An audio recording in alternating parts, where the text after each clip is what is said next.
Ce pays ne possède rien.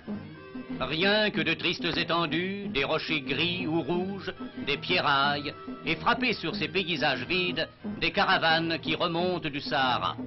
Massif, fermé, encore peu perméable, c'est l'Aurès, ou comme on disait naguère, les Aurès.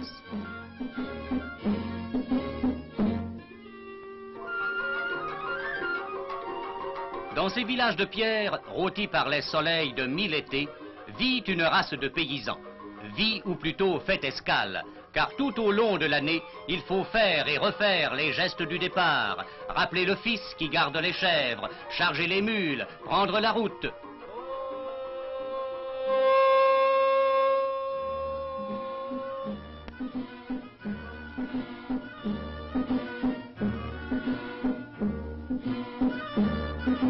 C'est que pour le paysan de l'Aurès, il n'est pas comme ailleurs de domaine d'un seul tenant. Profils et climats de sa terre montagneuse le contraignent à cultiver ses divers champs sur un patrimoine dispersé aux quatre coins du massif. C'est pourquoi sa vie semble n'être qu'une continuelle errance. Fermant la marche derrière cette menue caravane que guident sa femme et son aîné, abandonnant aux vieux parents la maison et les enfants en bas âge, il part aujourd'hui pour les labours comme il partira pour la récolte des figues ou l'irrigation des palmeraies.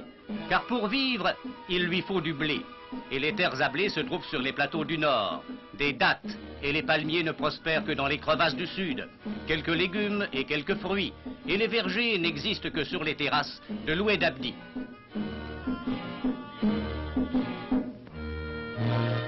Deux jours de route, 3 jours de route. On traverse de funèbres étendues où rien ne vient rompre le silence.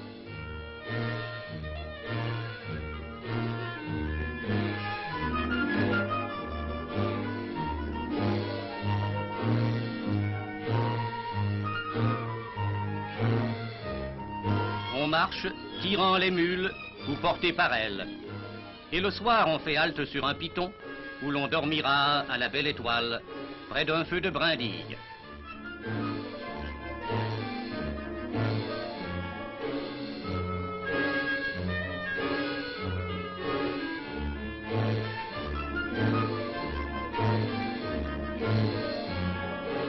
À l'aube, on se remettra en marche. Par ces sentiers en surplomb qui découvrent d'autres lacets, montant et descendant des côtes sans fin, on arrivera à un village pareil à tous les villages du pays Chaouia, bâti pour la défense, sur une pointe rocheuse, autour d'un minaret de pierre sèche.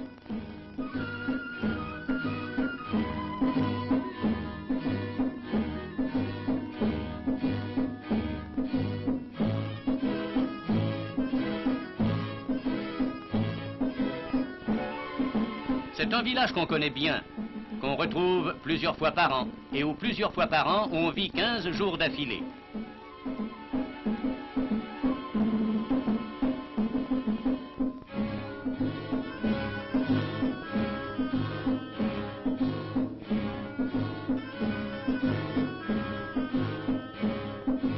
On a ici des habitudes, une baraque basse où l'on s'établit et dont on garde la clé. On y a même des amis.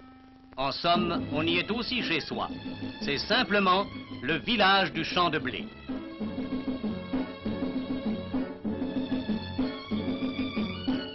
Et dans le village du champ de blé, la vie reprend aussi rude, aussi lente, aussi peu variée. Semaine qui passe, ramenant le marché ouvert en plein vent autour des bouchers établis à la plus haute place et pareil à des bourreaux autour d'un gibet.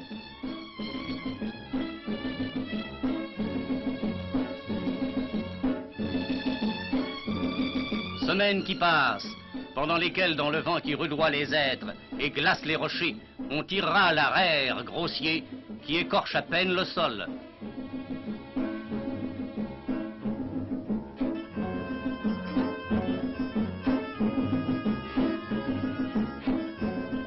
Et puis, les labours faits, on abandonnera le village du champ de blé.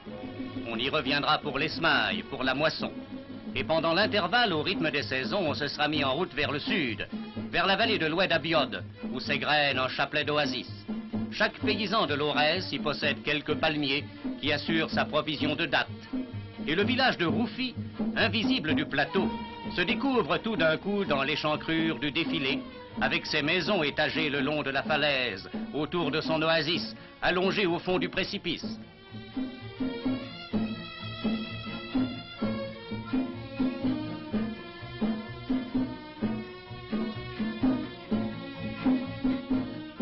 On sera à Rouffy, le village des Palmes, comme on était au village du Champ de Blé. Par les ruelles montueuses, on retrouvera les mêmes bavardages d'enfants et les mêmes pierres sèches d'une retraite faite seulement de 4 murs.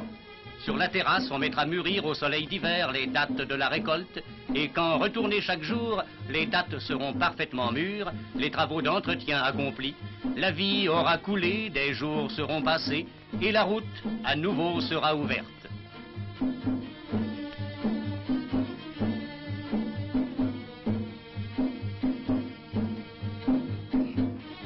Emportera-t-on toute la récolte? Non. Il faut bien laisser ici la nourriture nécessaire au prochain séjour. On la déposera dans l'une de ces guélas, les greniers publics de l'Aurès, où chacun peut avoir sa réserve à l'abri des voleurs. Étranges guélas, posées comme celle-ci à l'extrême bord d'une falaise, ou dressées comme des bourgs menaçants au sommet d'une montagne. Elles furent autrefois les forteresses des villages, quand les disputes de tribus jetaient l'Aurès dans une insécurité perpétuelle. Rompues, démantelées, elles restent maintenant comme les témoins vertigineux des époques de sang.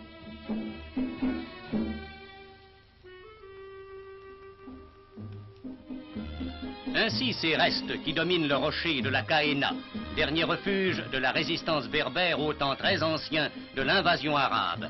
Île étonnante, séparée de la falaise par un séisme et ceinturée de greniers troglodytes.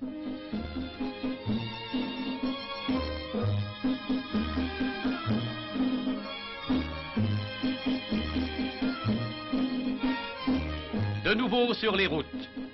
Et c'est aujourd'hui Ménaa qui se découpe au sommet de sa colline. Ménaa, le pays des vergers.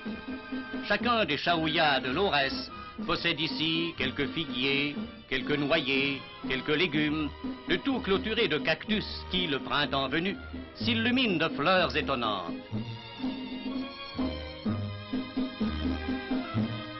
Extraordinaire printemps de Ménaa.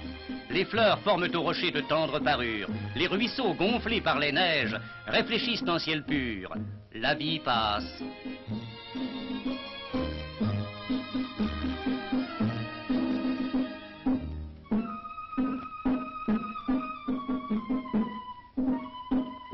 Chaque jour, au village, les fillettes ramènent de grandes brassées d'herbage et sortent pour les porter au marché, des citrouilles éclatantes.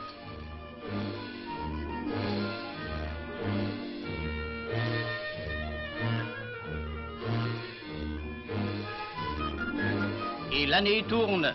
Il faudra revenir au village du Champ de Blé.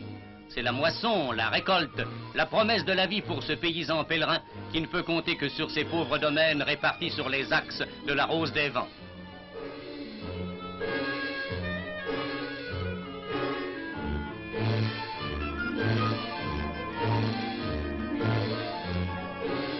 Mais la mince moisson de ces vallées rétrécies donne aux paysans d'Aurès le pain et la joie en même temps. Car la dernière brassée coupée amène le temps des réjouissances, ces jours de fête rituels qui célèbrent le travail accompli. Et au signal de la dernière gerbe répondent sans tarder les pétarades et les musiques.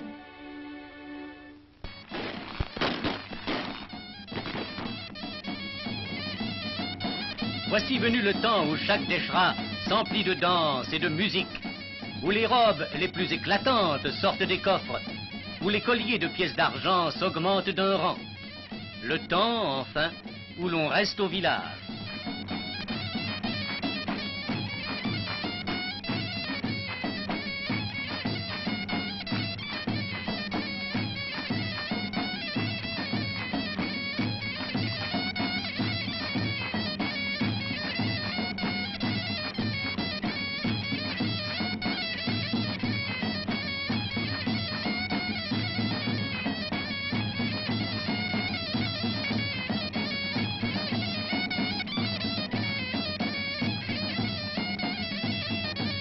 Plus tard, il faudra rebattre les mules, reprendre la route vers le village du champ de blé ou vers le village des palmes. Mais pour l'instant, rien n'existe plus pour le paysan de l'Aurès. Rien que devant un cirque de montagne, une ballerine hiératique, presque immobile, qui semble danser pour l'éternité.